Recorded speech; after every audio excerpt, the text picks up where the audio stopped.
B.1.4. Why do racism, sexism, and homophobia exist?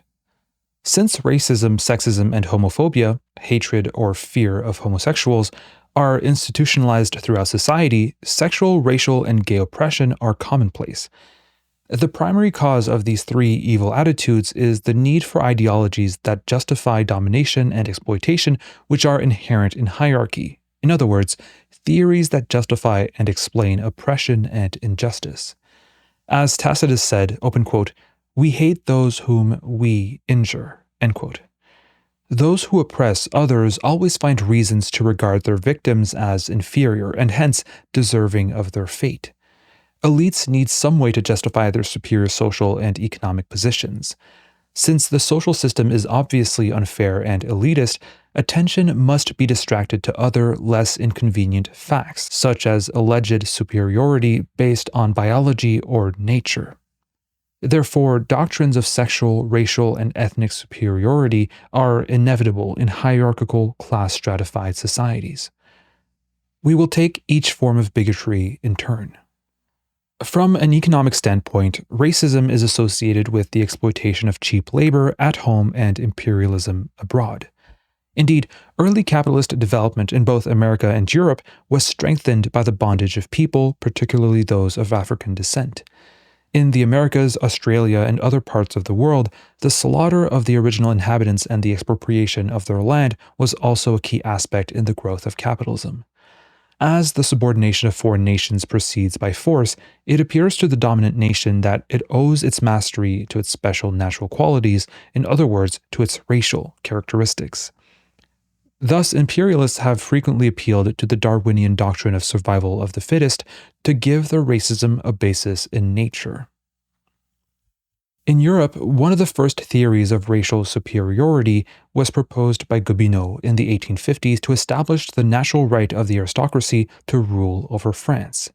He argued that the French aristocracy was originally of Germanic origin, while the masses were Gaelic or Celtic, and that since the Germanic race was superior, the aristocracy had a natural right to rule. Although the French masses didn't find this theory particularly persuasive, it was later taken up by proponents of German expansion and became the origin of German racial ideology, used to justify Nazi oppression of Jews and other non-Aryan types. Notions of the white man's burden and manifest destiny developed at about the same time in England and to a lesser extent in America, and were used to rationalize Anglo-Saxon conquest and world domination on a humanitarian basis. Racism and authoritarianism at home and abroad has gone hand in hand.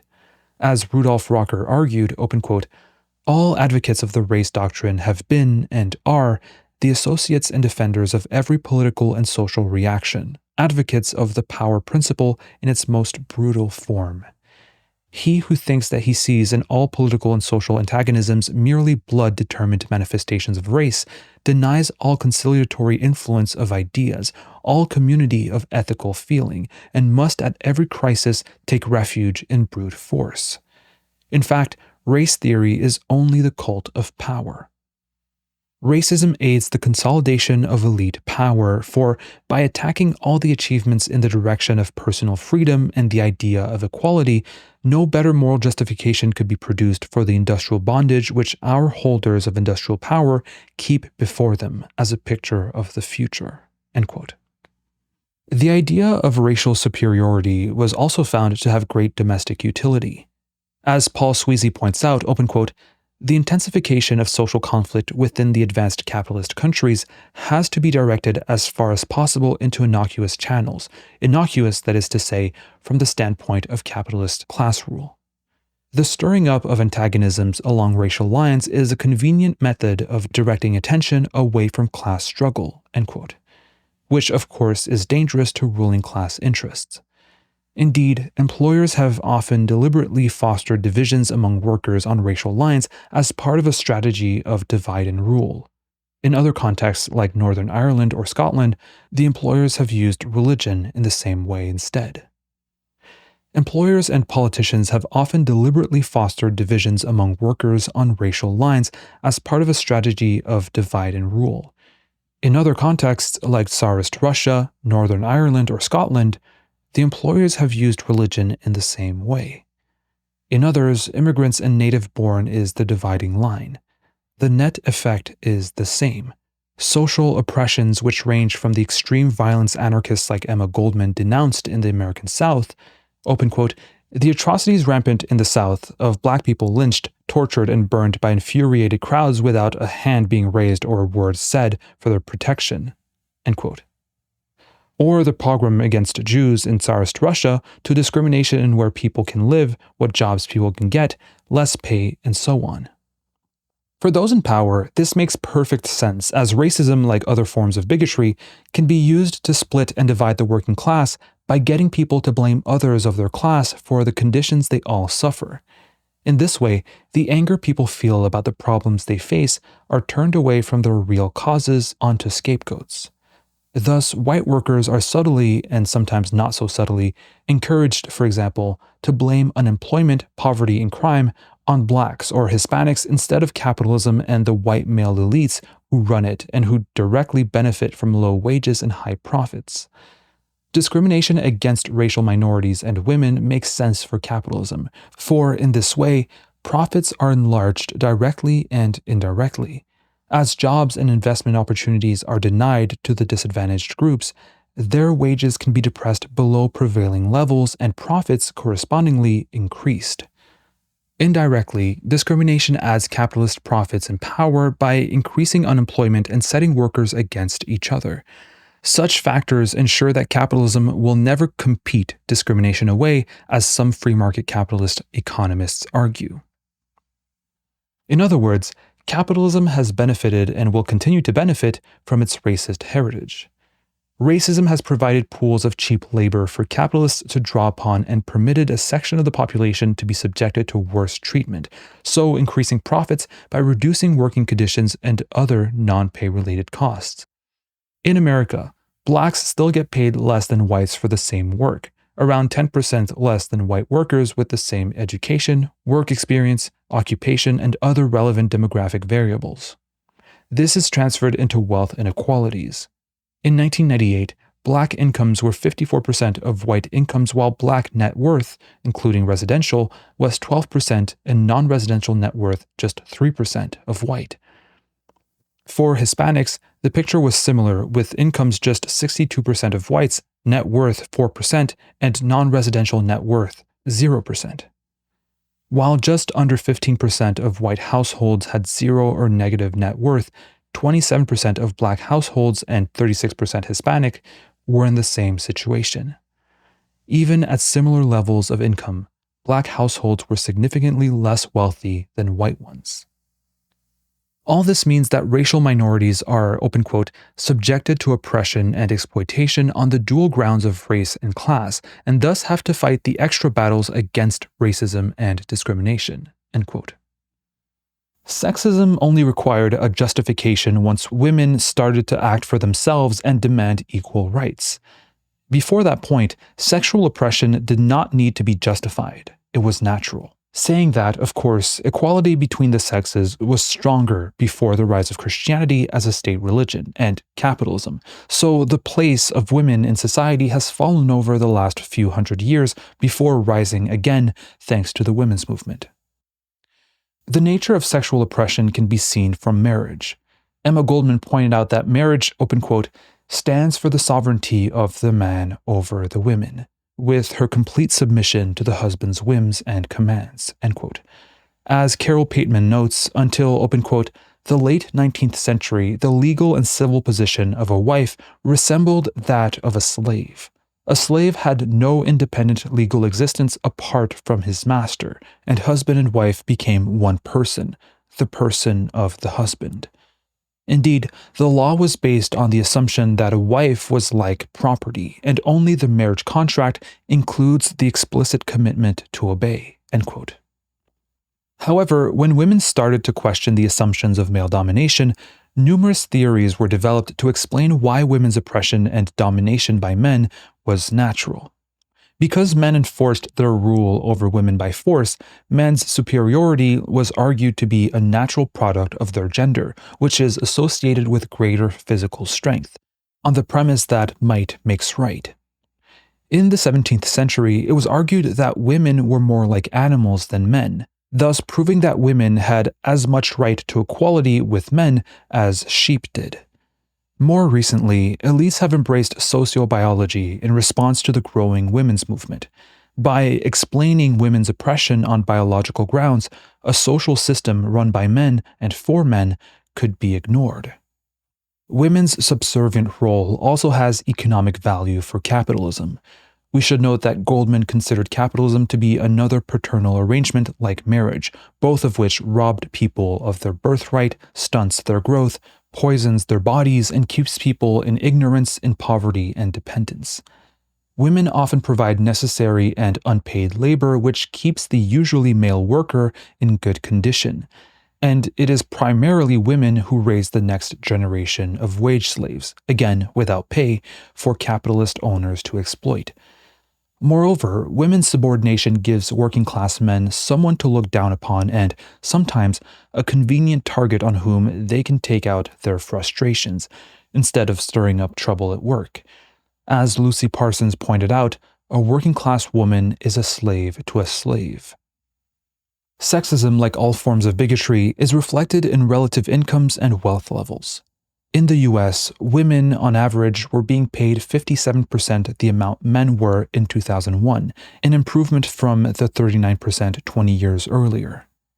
Part of this is due to fewer women working than men, but for those who do work outside the home, their incomes were 66% of men's, up from 47% in 1980 and 38% in 1970.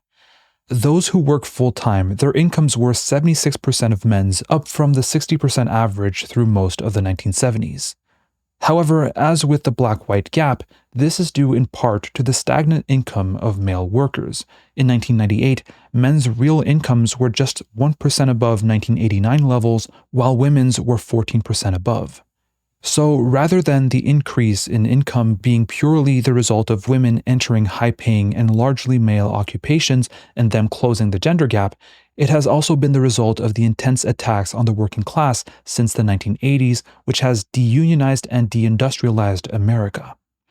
This has resulted in a lot of high-paying male jobs have been lost, and more women have entered the job market to make sure their families make ends. Turning away from averages, we discover that sexism results in women being paid about 12% less than men during the same job, with the same relative variables, like work experience, education, and so forth. Needless to say, as with racism, such relevant variables are themselves shaped by discrimination. Women, like blacks, are less likely to get job interviews and jobs.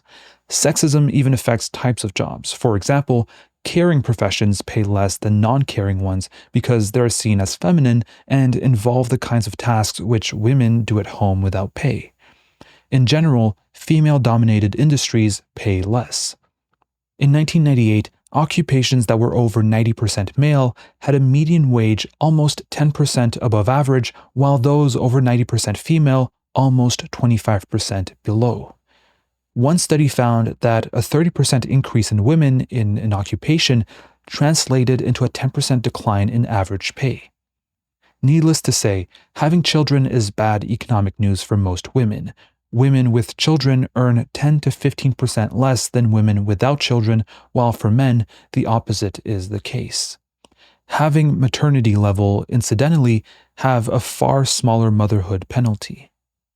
The oppression of lesbians, gays, and bisexuals is inextricably linked with sexism.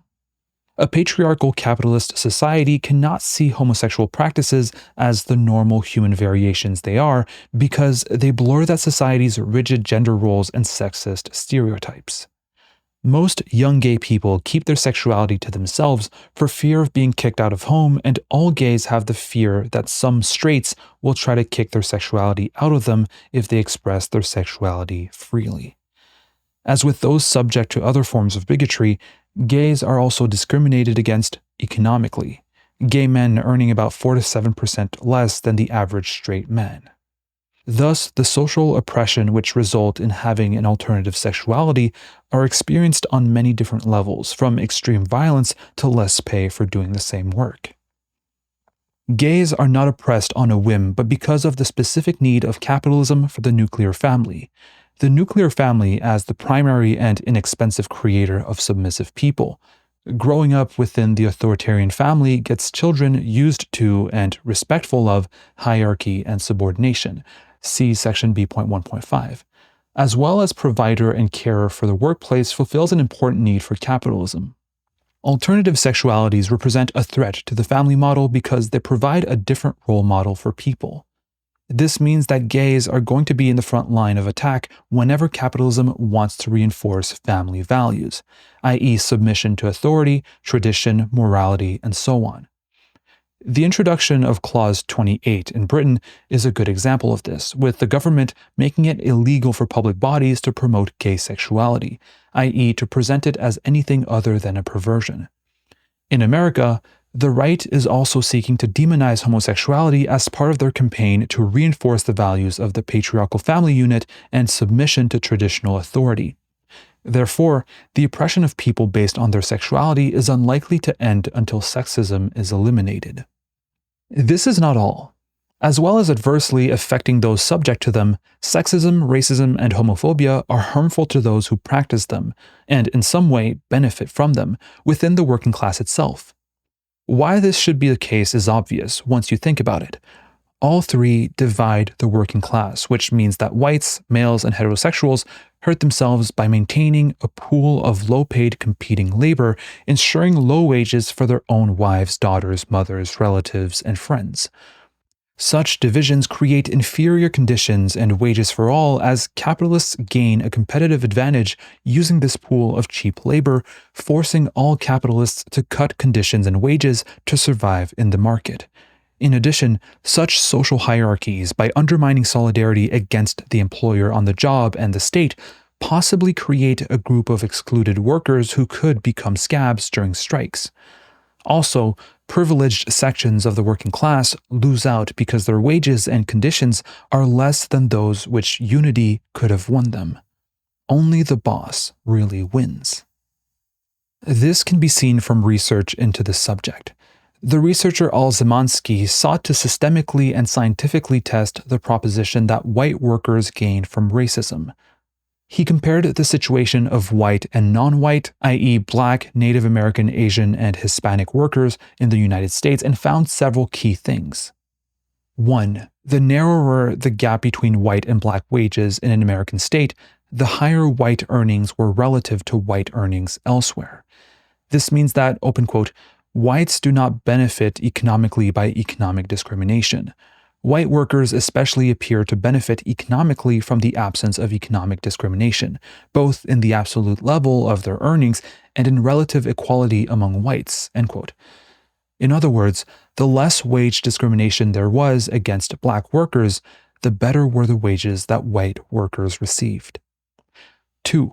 The more non-white people in the population of a given American state, the more inequality there was between whites.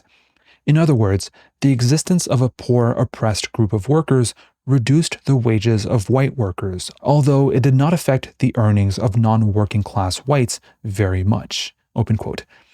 The greater the discrimination against non-white people, the greater the inequality among whites, end quote. So white workers clearly lost economically from this discrimination. 3. He also found that, open quote, the more intense racial discrimination is, the lower are the white earnings because of its effect on working class solidarity, end quote.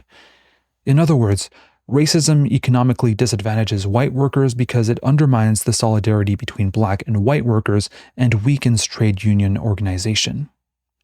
So overall, these white workers received some apparent privileges from racism, but are in fact screwed by it. Thus, racism and other forms of hierarchy actually works against the interests of those working class people who practice it, and by weakening workplace and social unity, benefits the ruling class. Open quote.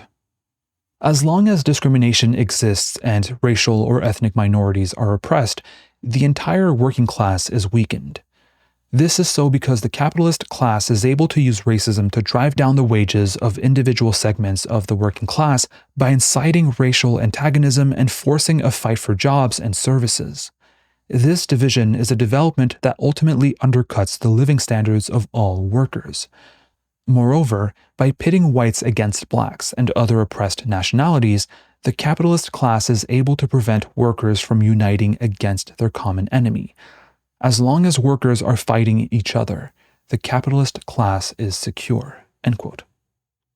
In addition, a wealth of alternative viewpoints, insights, experiences, cultures, thoughts, and so on are denied to the racist, sexist, or homophobe. Their minds are trapped in a cage, stagnating within a monoculture, and stagnation is death for the personality. Such forms of oppression are dehumanizing for those who practice them, for the oppressor lives as a role, not as a person, and so are restricted by it and cannot express their individuality freely, and do so in very limited ways. This warps the personality of the oppressor and impoverishes their own life and personality. Homophobia and sexism also limits the flexibility of all people, gay or straight, to choose the sexual expressions and relationships that are right for them. The sexual repression of the sexist and homophobe will hardly be good for their mental health, their relationships, or general development. From the anarchist standpoint, oppression based on race, sex, or sexuality will remain forever intractable under capitalism or, indeed, under any economic or political system based on domination and exploitation. While individual members of minorities may prosper, racism as a justification for inequality is too useful a tool for elites to discard. By using the results of racism, e.g. poverty, as a justification for racist ideology, criticism of the status quo can, yet again, be replaced by nonsense about nature and biology. Similarly with sexism or discrimination against gays. This long-term solution is obvious. Dismantle capitalism and the hierarchical, economically class-stratified society with which it is bound up. By getting rid of capitalist oppression and exploitation and its consequent imperialism and poverty, we will also eliminate the need for ideologies of racial or sexual superiority used to justify the oppression of one group by another or to divide and weaken the working class. However, struggles against bigotry cannot be left until after a revolution. If they were, two things are likely.